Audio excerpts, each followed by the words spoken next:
প্রথম প্রশ্ন কি আছে, আমি এই ঘাসে বসে থাকি। কে, কখন, কেন ঘাসে বসে থাকে? আচ্ছা, এই যে ধরনের প্রশ্নগুলো যখন তোমরা লিখবে তখন প্রথমেই লিখে নেবে যে জীবনানন্দ দাশের রূপসী বাংলা কাব্যগ্রন্থের অন্তর্গত আকাশের 7টি তারা কবিতাটি থেকে এই লাইনটি নেওয়া হয়েছে। তারপরে এটা লিখে নেওয়ার পরে তারপরে প্যারা করলে প্যারা করে লিখবে কে বসে থাকে না, কবি জীবনানন্দ দাশ আকাশের 7টি তারা। আচ্ছা, কখন যখন লিখবে তখন লিখবে আকাশের 7টি তারা যখন ফুটে উঠছে, অর্থাৎ সন্ধ্যার সূচনা লগ্নে, যখন দিনের আলো নিভে আসছে এবং সন্ধ্যা শুরু, সেই সময় কবি সেই ঘাসের ওপরে বসে থাকছেন সেই সন্ধ্যার সৌন্দর্যকে উপলব্ধি করবার জন্য। আচ্ছা, কখন কেন ঘাসে বসে থাকেন, তাহলে কখনের আলোচনা হলো। এরপরে আসবো কেন ঘাসে বসে থাকেন। কারণ এবং কখনের মধ্যে আরো যেটা তোমাদের লিখতে হবে সেটা হলো যে যখন কবি বর্ণনা করছেন সেই সন্ধ্যাকালীন সময়ে, সেই সন্ধ্যাকালীন মেঘকে কবি বলছেন কামরাঙা লাল মেঘ। এই কামরাঙা লাল মেঘ যখন গঙ্গাসাগরে মিশে যাচ্ছে তখন তার রং হয়ে উঠছে মৃত মণিয়ার মতো লাল। এই বর্ণনার কথা তোমাদের লিখতে হবে কখনের মধ্যে। আর কেন, কারণ আজন্ম প্রকৃতিকে ভালোবেসেছে কবি, এই প্রকৃতির কাছে ফিরে যেতে চেয়েছেন তিনি আজন্ম। এই ভালোবাসা থেকে, এই নিবিড়তা থেকে তিনি সেই পরমা প্রকৃতির সৌন্দর্যকে উপলব্ধি করার আকাঙ্ক্ষা থেকে তিনি ঘাসে বসে রয়েছেন।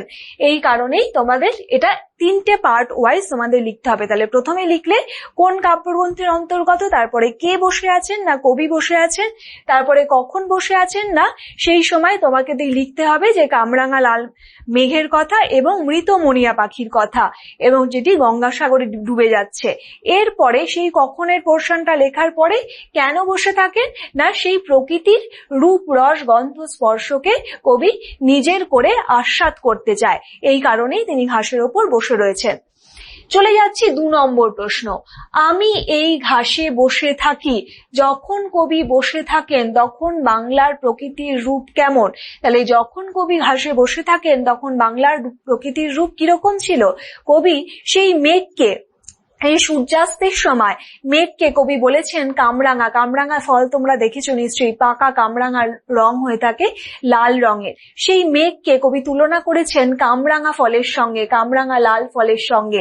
এই মেঘ যখন গঙ্গাসাগরে ডুবে যাচ্ছে তখন তার রং হয়ে উঠছে আরো গাঢ়, যাকে কবি তুলনা করেছেন মৃত মণিয়া পাখির সঙ্গে। তাহলে কখন কবি ঘাসে, এবং তারপরে সেই কেশবতী কন্যার আগমন ঘটছে, অর্থাৎ বাংলার সন্ধ্যার আগমন ঘটছে।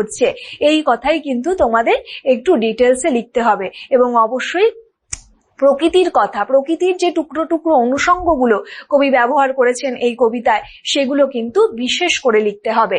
চলে যাচ্ছি 3 নম্বর প্রশ্ন। 3-এ দেখো কামরাঙা লাল মেঘ কথাটির তাৎপর্য কি?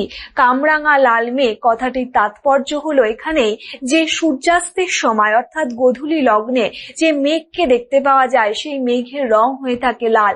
কারণ সূর্যের যে রিফ্লেকশন বা প্রতিফলন ঘটে সেই মেঘে, সেই মেঘের রং হয়ে থাকে কার মতন? লাল। এই যে চিত্রকল্পের ব্যবহার, এই চিত্রকল্পের ব্যবহারে কবি সিদ্ধহস্ত, তাই তিনি অসম্ভব সুন্দর চিত্রকল্প নির্মাণ করেন। রবীন্দ্রনাথের পরে জীবনানন্দ দাশের এই চিত্রকল্প নির্মাণ ক্ষমতা দেখে সবাই মুগ্ধ হয়েছিল, এবং বুদ্ধদেব বসুও জানিয়েছিল যে তার কাব্য বর্ণনা বহুল, এবং সেই বর্ণনা বহুল এবং চিত্রবহুল। এই চিত্রবহুলতার পরিচয়, বর্ণবহুলতার পরিচয়, চিত্র রূপময়তা আমরা তার পরতে পরতে, তার কবিতার পরতে পরতে দেখতে পাই। দেখে নেব 4 নম্বর প্রশ্ন। 4-এ কি আছে? মৃত মণিয়ার সঙ্গে কামরাঙা লাল মেঘের তুলনা করার কারণ কি? কারণ মৃত, দেখো একই ধরনের প্রশ্ন। প্রথমে অবশ্যই কাব্যগ্রন্থের নাম, কোন কবিতার, এই উৎসটা লিখে নেবে, তারপরে তোমরা ব্যাখ্যা করবে। তাহলে দেখো একই ধরনের কিন্তু প্রশ্নগুলো আসছে, কিন্তু তোমাদের একটু গুছিয়ে উত্তরটা করতে হবে। কিভাবে করবে না, লাল মেঘের তুলনা করার কারণ কি? কারণ এই যে সময়ের পরিবর্তন, এই পট পরিবর্তন কবি কিছু গ্রাম বাংলারই একদম চিত্রকল্প দিয়ে ব্যবহার করেছেন, যার মধ্যে কোনো রকম বৈভব নেই, মানে তুচ্ছাতি তুচ্ছ একদম অনুষঙ্গ ব্যবহার করেছেন, যেগুলো গ্রাম বাংলার প্রাণের সম্পদ, মাটির কাছাকাছি মিশে থাকা সম্পদ। সেই সমস্ত সম্পদগুলোকে কবি তার কবিতায় নিয়ে এসেছেন এবং তার মধ্যে দিয়েই কবি তার সেই সন্ধ্যাকালীন রূপের পট পরিবর্তনকে অপরূপভাবে ব্যাখ্যা করে চলেছেন। দেখে নেব 5 নম্বর প্রশ্ন। 5-এ কি আছে? বাংলার সন্ধ্যাকে নীল ও শান্ত অনুগত বলার কারণ কি? এই ধরনের প্রশ্ন আমরা কোথায় আলোচনা করেছিলাম? এসএকিউ টাইপ কোশ্চেন্সও আলোচনা করেছিলাম। তাহলে বাংলার সন্ধ্যাকে নীল, শান্ত, অনুগত এই কারণেই বলেছেন কারণ সেই সন্ধ্যাকালীন রূপ হলো গিয়ে কি ধরনের? সেটা হলো নীল, অর্থাৎ রোম্যান্টিকতার প্রতি এক মোহময়ী আবেদন নিয়ে আসছে। এই আবেদনকে কবি নীল বলেছেন এবং কবিতায় কবির যদি তোমরা পড়ো তাহলে দুটো রঙের ব্যবহারও পাই, একটা হলো লাল এবং এই নীল। এই দুটো রং এক অদ্ভুত সুন্দর চিত্রময়তা নির্মাণ করেছে কবিতার মধ্যে এবং অবশ্যই বলছেন তাকে শান্ত এবং অনুগত, কারণ এই সন্ধ্যাকালীন রূপের মধ্যে কোনো কোলাহল নেই, কোনো নাগরিক সভ্যতার যাপন নেই, তার সঙ্গে এটি হয়ে উঠেছে অনুগত, কারণ এর কোনো পরিবর্তনও নেই। এই পরিবর্তনহীনতাকে কবি অনুগত শব্দটির মাধ্যমে ব্যাখ্যা করেছেন। কেশবতী কন্যা যেন এসেছে আকাশে, তাৎপর্য বিশ্লেষণ করো। এখানে কেশবতী কন্যাকে, সেই হলো বাংলার সন্ধ্যা হয়ে এসেছে এখানে কেশবতী কন্যা। জীবনানন্দ দাশের বহু কবিতাতেই বাংলার প্রকৃতি এক কন্যার রূপ ধারণ করেছে, এখানেও কিন্তু তার অন্যথা হয়নি। আকাশে সাতটি তারা কবিতাতেও বাংলার সান্ধ্যকালীন যে সৌন্দর্যের কবি বর্ণনা দিয়েছেন সেই বর্ণনার মধ্যেও পাই এক কেশবতী কন্যাকে, অর্থাৎ এক মানবী রূপকে আমরা প্রকৃতির সাথে মিলেমিশে যেতে দেখি। এখানেও প্রথমে যেমন সন্ধ্যাকালীন রূপের বর্ণনা তোমাদের দিতে হবে, তারপরে আসতে হবে সেই অন্ধকারের নিবিড়তা প্রসঙ্গে, অর্থাৎ যখন সেই অন্ধকার নিবিড় হয়ে গ্রাম বাংলার কাছে সেই বাংলাদেশের বুকে নেমে আসে, তখন তুই সেই নিবিড়তাকে বোঝাতে কবি কেশবতী কন্যার সঙ্গে তুলনা টেনেছেন। এই কেশবতী মানে কি? যার মাথায় অনেক চুল আছে, অর্থাৎ সেই অন্ধকারের নিবিড়তাকে আমরা এই লাইনের মধ্যে দিয়ে বুঝতে পাচ্ছি। তাহলে এই ধরনের অনুষঙ্গের মধ্যে দিয়ে বাংলার সান্ধ্যকালীন রূপকে এক অপরূপ চিত্রময়তার সঙ্গে কবি আমাদের সামনে তুলে এনেছেন এবং শুধুমাত্রই কেশবতী কন্যা নয়, তার রূপ, রস, গন্ধ, স্পর্শের কথাও কিন্তু আমরা তার প্রতিটা লাইনে লাইনে পেয়ে থাকি। তাহলে এভাবেই তোমাদের এই উত্তরটা করতে হবে। চলে যাচ্ছি 7 নম্বর প্রশ্ন। 7-এ কি আছে দেখো? আমার চোখের পরে, আমার মুখের পরে চুল তার ভাসে, কবির এমন কথা বলার কারণ উল্লেখ করো। কারণ কবি তো বসে রয়েছেন সেই ঘাসের ওপর, সেই প্রকৃতির সেই সুন্দর প্রকৃতিকে, সেই সন্ধ্যাকালীন রূপকে উপলব্ধি করবেন বলে, তার প্রাণের আরাম নেবে বলেন। সেই কারণেই কবি সেই ঘাসের ওপর বসে রয়েছেন এবং সেই সময় যে গোধূলি লগ্ন, সেই গোধূলি লগ্নে কি দেখা যাচ্ছে না? সূর্যাস্ত হচ্ছে। এই সূর্যাস্তের রং হয়ে উঠছে কামরাঙা লাল থেকে আস্তে আস্তে যখন তা গঙ্গাসাগরে মিশে যাচ্ছে তখন তা হয়ে যাচ্ছে মৃত মণিয়ার মতন গাঢ় লাল। এরপরেই নেমে আসছে সেই কেশবতী কন্যার সেই চুলের স্পর্শ, যে চুলের স্পর্শকে কবি আসলে নিবিড়, অন্ধকারের নিবিড়তা বোঝাতে কবি ব্যাখ্যা করেছেন এবং তার সঙ্গে সেই অন্ধকার যখন পড়ছে কবির মুখের ওপর এসে তার বলেছেন মুখের পরে এবং তার চোখের পরে কবির সেই অন্ধকার নেমে আসছে। এই অন্ধকারকে কবি যেন নিজের করে স্পর্শ করতে যায়। তাই তিনি এই কথা বলেছেন যে কবির এমন কথা বলার কারণ কি? এই অন্ধকার নেমে আসা প্রসঙ্গেই কিন্তু কবি এমন কথা বলেছেন। চলে যাব 8 নম্বর প্রশ্ন। পৃথিবীর কোন পথ এ কন্যারে দেখেনি কো? কোন কন্যাকে দেখেনি? না, পৃথিবীর কোন পথ বাংলাদেশের এই সান্ধ্যকালীন রূপকে আর কোথাও দেখতে পাইনি। তার কারণ কবিতার মধ্যে কবির এক স্বাদেশিকতা বোধ আমরা লক্ষ্য করি এবং তোমরা যদি খুব ভালো করে কবিতাটা পড়ো তাহলে বুঝতে পারবে যে বাংলাদেশের অতি তুচ্ছ তুচ্ছ কিছু অনুষঙ্গ, যেগুলি, যে গাছপালার ব্যবহার, যে সমস্ত শব্দবন্ধ, যে সমস্ত গন্ধ স্পর্শের কথা কবি উল্লেখ করেছেন তা একদমই বাংলার প্রাণের সম্পদ। তাহলে এগুলোর মধ্যে দিয়ে আসলে এই ধরনের রূপের স্পর্শ কবি আর কোথাও, এই ধরনের গন্ধ স্পর্শ তিনি আর কোথাও খুঁজে পাননি। তাই তিনি বলেছেন যে পৃথিবীর কোনো পথে কন্যারে দেখিনি তো। তাহলে কোন কন্যাকে দেখেনি কবি? সেই কেশবতী কন্যাকে, বাংলার নীল সন্ধ্যার সেই শান্ত অনুগত রূপকে কবি দেখেননি। তার রূপের বর্ণনা দাও। তাহলে তার রূপের বর্ণনা তোমাদের কিভাবে দিতে হবে? তার রূপের বর্ণনা দিতে হবে এইভাবে যে তার যে রূপ, সেই অন্ধকারের নিবিড়তা তার প্রথমে এসে পড়ছে কবির চোখের এবং মুখের পরে, তারপরে তা ঝরে পড়ছে হিজলে কাঠালে জামে। কবি বলছেন হিজলে কাঠালে জামে কেশবতী কন্যার চুলের স্পর্শ এসে পড়ে, তার চুমা ঝরে পড়ে অবিরত। তাহলে এই কথাই বলতে হবে যে পৃথিবীর কোনো পথে তিনি এই ধরনের রূপের স্পর্শ দেখতে পাননি। আসলে এই প্রকৃতির আবহমান হৃদয় থেকে সন্ধ্যার এক বিশেষ সন্ধ্যাকে কবিতার বিষয় হিসাবে নির্বাচন করে তিনি সেই সন্ধ্যাকেই আবার আবহমান কালের কাছে পৌঁছে দিয়েছেন কবি। দেখে নেব তার পরবর্তী প্রশ্ন। পরবর্তী প্রশ্নে কি রয়েছে? দেখি নাই অত বলতে কবি কি না দেখার কথা বলেছেন? দেখি নাই অত অজস্র চুলের চুমা হিজলে কাঠালে জামে ঝরে অবিরত। তাহলে সেই যে অন্ধকারের স্পর্শ, সেই সন্ধ্যার রূপটি কিন্তু বারে বারে ফুটে উঠছে প্রত্যেকটা লাইনে লাইনে। তাহলে এভাবেই তোমাদের লিখতে হবে যে যে এই কবিতার মধ্যে এই স্বাদেশিকতা বোধ, এই প্রকৃতি চেতনা এবং নিসর্গ প্রকৃতির প্রতি এক অসীম ভালোবাসা বাংময় হয়ে উঠেছে। তাহলে বলতে কবি কি না দেখার কথা বলেছেন? না, এই সান্ধ্যকালীন সৌন্দর্য কবি পৃথিবীর আর অন্য কোথাও খুঁজে পাননি, যা তিনি পেয়েছেন তার বাংলাদেশে, তার মাটির কাছাকাছিতে। সেই আবহমান কালের কথা, সেই আবহমান কালের সময় থেকে সেই বাংলাদেশের সেই সন্ধ্যাকালীন রূপই এক অপূর্ব, এক অনির্বচনীয় রূপ নিয়ে ধরা দিয়েছে তার কবিতায়। এবং অবশ্যই তিনি এই অনির্বচনীয় রূপকেই আর কোথাও দেখতে না পাওয়ার কথাই বলেছেন। দেখে নেব 10 নম্বর প্রশ্ন। কার অজস্র চুলের চুমা কোথায় কিভাবে ঝরে পড়ে? কার অজস্র চুলের ঝুমা ঝরে পড়ে বলতো? সেই অন্ধকারের স্পর্শ, সেই সন্ধ্যাকালীন রূপ ঝরে পড়ে হিজলে কাঠালে জামে।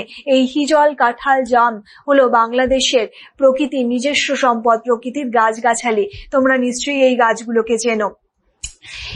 জাম গাছ, যেমন জামের একটি ফল দেখতে পাওয়া যায়। হিজল গাছ জলা জায়গার মধ্যে দেখতে পাওয়া যায়। কাঁঠাল তো তোমাদের খুবই পরিচিত, তোমরা অনেকেই এই গাছ এই ফল খেতে ভালোবাসো। তাহলে কবি এই 3টি গাছের কথা বলেছেন, তাতে বলেছেন কি অজস্র চুলের চুমা হিজলে কাঠালে কিভাবে ঝরে পড়ে? না অবিরত। তাহলে কোথায় কিভাবে ঝরে পড়ে? অবিরত শব্দটা কিন্তু তোমাদের এখানে অবশ্যই ব্যবহার করতে হবে।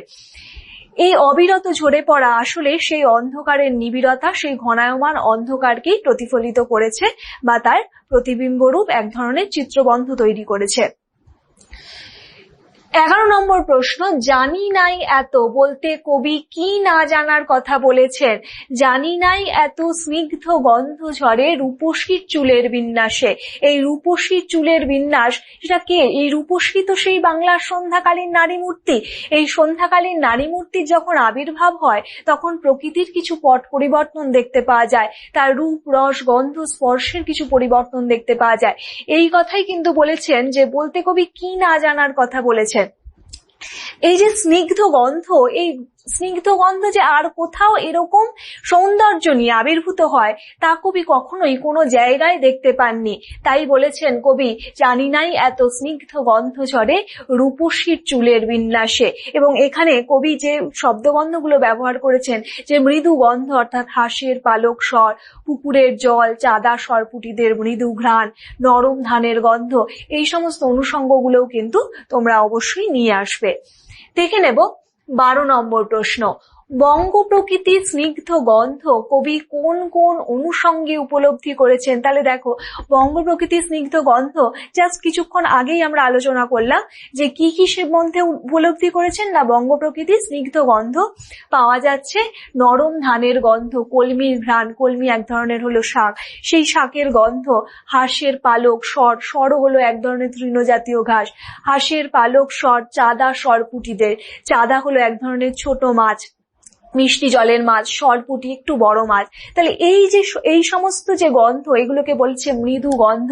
এই গন্ধ কবিকে আশ্রয় দেয়, কবিকে নিয়ে যায় সেই পরমা প্রকৃতি, সেই নিসর্গ সৌন্দর্য আস্বাদনের জন্য।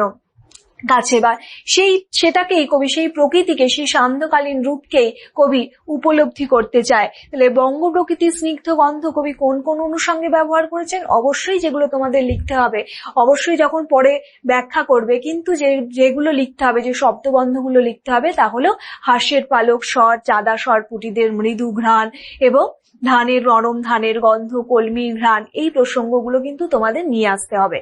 এবারে দেখে নেব 13 নম্বর প্রশ্ন। পৃথিবীর কোন পথে, এই পথের মাঝে কবি কি কি দৃশ্য দেখেছেন? পৃথিবীর কোন পথে, এই পথের মাঝে কবি কি কি দৃশ্য দেখেছেন? না, এই পথের মাঝে কবি দেখতে পেয়েছেন এই সমস্ত যে গন্ধগুলো, এই মৃদু গন্ধ, হাঁসের পালক স্বর, চাঁদা সরপুটিদের মৃদু গন্ধ, লাল লাল, কবি এছাড়াও বলছেন লাল লাল বটের ফলের ব্যথিত গন্ধের ক্লান্ত নীরবতা, বা কিশোরের পায়ে দলিত মুথা ঘাস, এই সমস্ত প্রসঙ্গগুলো কিন্তু কবি নিয়ে এসেছেন এই কবিতার মধ্যে একদম শেষের স্তবকে। তাই বলছেন যে পৃথিবীর কোনো পথে এমন সৌন্দর্য, এমন নিবিড়তা, এই সন্ধ্যাকালীন সৌন্দর্য কবি আর কোথাও খুঁজে পাননি। এই পথের মাঝে কবি দেখতে পেয়েছেন সেই বৈভবহীন তুচ্ছাতি তুচ্ছ জিনিসপত্রের মধ্যে, অনুষঙ্গের মধ্যে বাংলার প্রাণের সঞ্চার। চলে যাব 14 নম্বর প্রশ্ন। 14তে কি আছে? হাঁসের পালক স্বর, পুকুরের জল, এগুলো ছাড়া আর কি কি চিত্রকল্প কবি কবিতায় উল্লেখ করেছেন? না, প্রথমে অবশ্যই কাব্যগ্রন্থের নাম দেবেন, তারপরে কি বলবে, দেখো এখানে যেগুলো দেয়া হয়নি, এখানে নরম ধানের গন্ধ, কলমির ঘ্রাণ, এই দুটো যেমন দেয়া হয়নি, তেমনি হাঁসের পালক স্বর, চাঁদা এবং সরপুটিদের মৃদু ঘ্রাণ, এইগুলো কিন্তু এখানে দেয়া হয়নি। ফলে এই চিত্রকল্পগুলো কিন্তু কবি কবিতায় উল্লেখ করেছেন। কারণ তোমাদের প্রশ্নে আছে, দেখো এগুলো ছাড়া আর কি কি চিত্রকল্প, তাহলে এগুলো যা দেওয়া আছে তার সাথে যেগুলো নেই, যে চিত্রকল্পের ব্যবহার নেই, সেই চিত্রকল্পের ব্যবহারগুলো তোমাদের তুলে ধরতে হবে।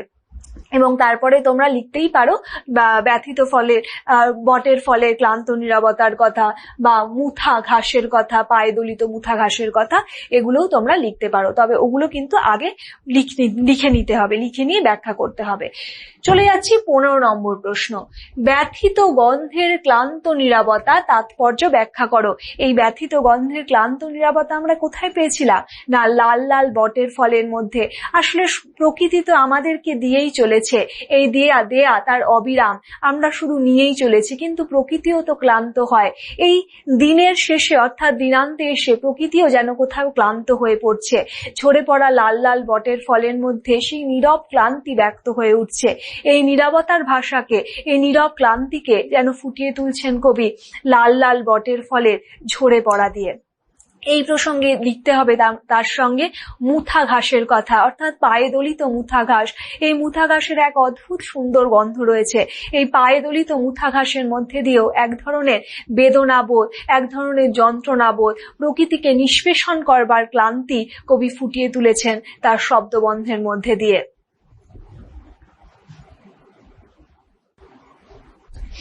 এরই মাঝে বাংলার প্রাণ, কার মাঝে বাংলার প্রাণ খুঁজে পান কবি? কার মাঝে বাংলার প্রাণ খুঁজে পায়?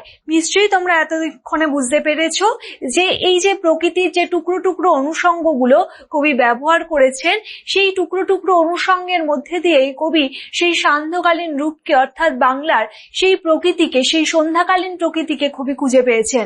এগুলো কিসের মধ্যে থেকে খুঁজে পেয়েছেন?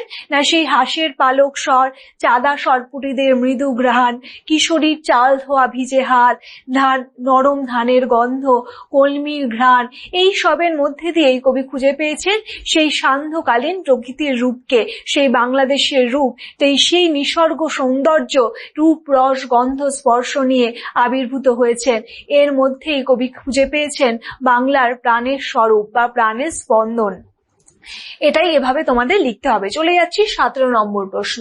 17 কি আছে? আমি পাই টের। আমি কে? এখানে আমি বলতে স্বয়ং জীবনানন্দ দাশের কথাই বলা হয়েছে, এবং তোমরা এরকম প্রশ্ন বহুবার পেয়ে এসেছো। এরপরে দেখো, তিনি কি কি টের পান? তিনি কি কি টের পান?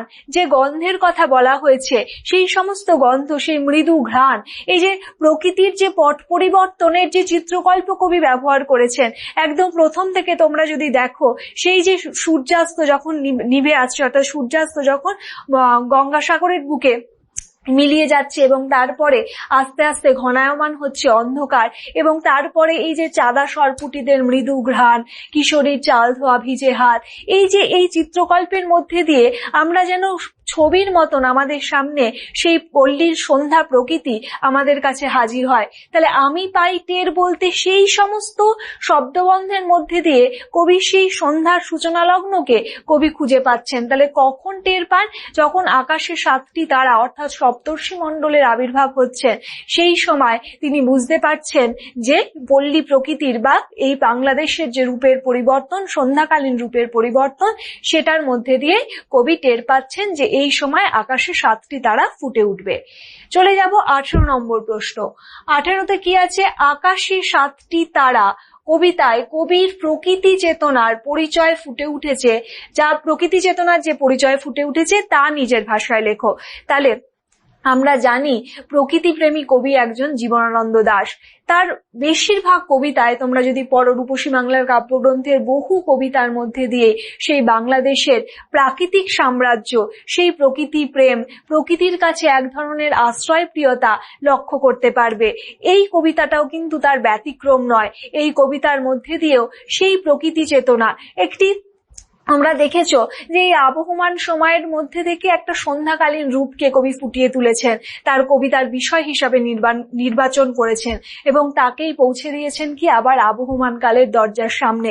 তাহলে এই যে পথ চলা, এই পথ চলার মধ্যে দিয়ে এবং যে শব্দবন্ধের ব্যবহার, যে চিত্রকল্পের ব্যবহার, যে সমস্ত উপমার তুলনা করেছেন, সেই উপমাও কিন্তু হয়ে উঠেছে একেবারে তুচ্ছাতি তুচ্ছ গ্রাম বাংলার জিনিস।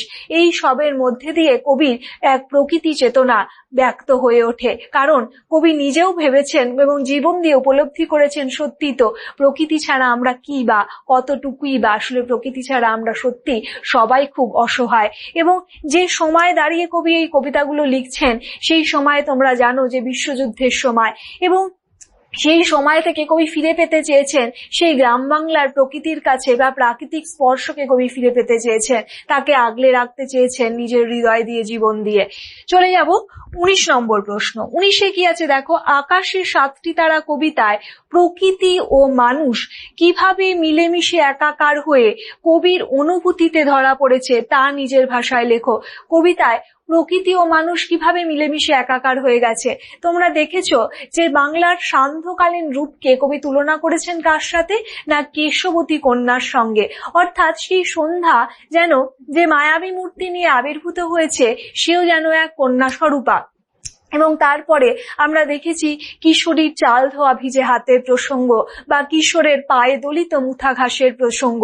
আসলে প্রকৃতি এবং মানুষ এটা তো একে অপরের সঙ্গে সম্পর্কযুক্ত, এক অঙ্গাঙ্গী বন্ধনে নিজেদের মধ্যে যুক্ত। অর্থাৎ প্রকৃতি যেমন সত্য, তেমন মানুষের অস্তিত্বও যেন তার সাথে মিশে রয়েছে।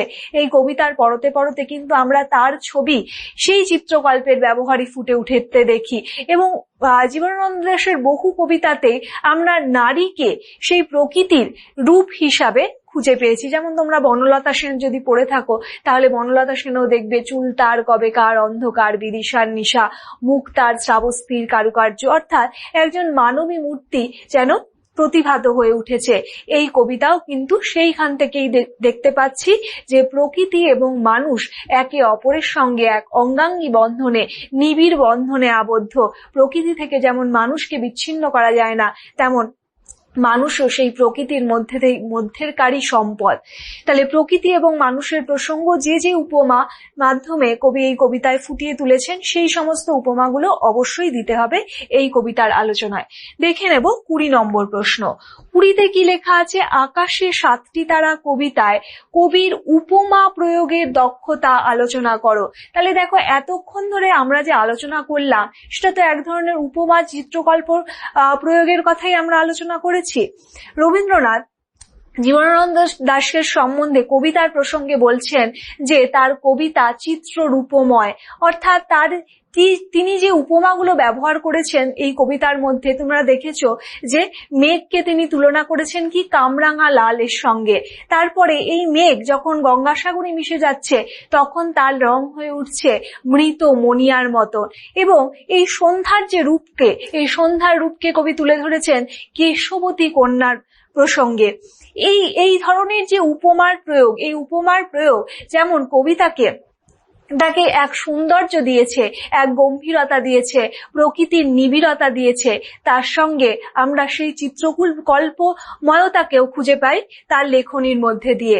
এবং কালের পুতুল গ্রন্থে বুদ্ধদেব বসু জীবনানন্দ দাশের কবিতা সম্পর্কে বলছেন যে তিনি ছবি আঁকতে খুব নিপুণ, তার ছবিগুলো যতটা না চিত্র, তার চেয়ে অনেক বেশি বর্ণের, গন্ধের বা স্পর্শের, বলা যেতে পারে বিশেষ করে গন্ধের বা স্পর্শের। তাহলে এইগুলোকেই তোমাদের লিখতে হবে। অর্থাৎ ইমপ্রেশনিস্ট কবিদের মতন তিনিও চিত্ররূপময় অর্থাৎ চিত্রকল্পের ব্যবহার তার কবিতা জুড়ে এক অসম্ভব রকম ব্যঞ্জনা তৈরি করে এবং যেটা আমাদেরকে অবশ্যই আকৃষ্ট করে। চলে যাব 21 নম্বর প্রশ্ন। এরই মাঝে বাংলার প্রাণ, এরই মাঝে বলতে কবি কি বোঝাতে চেয়েছেন? তাহলে এরই মাঝে বলতে এই যে বাংলার প্রকৃতির যে সান্ধ্যকালীন রূপের যে টুকরো টুকরো অনুষঙ্গ, সেগুলোর মধ্যে দিয়ে লুকিয়ে রয়েছে বাংলার প্রাণের সন্ধান বা বাংলার প্রাণের শিকড়। তাহলে এটাই লিখতে হবে যেগুলো আলোচনা করা হয়েছে।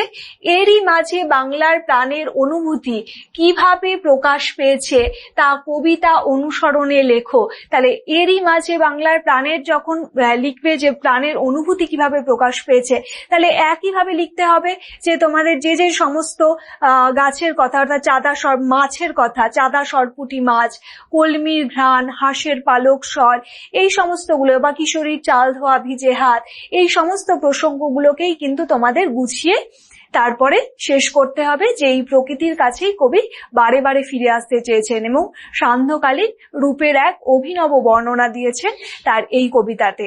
তাহলে এখানেই শেষ হচ্ছে আমাদের আকাশে 7টি তারার যত রকম SAQ LAQ অর্থাৎ 3 এবং 5 সেগুলোর আলোচনা।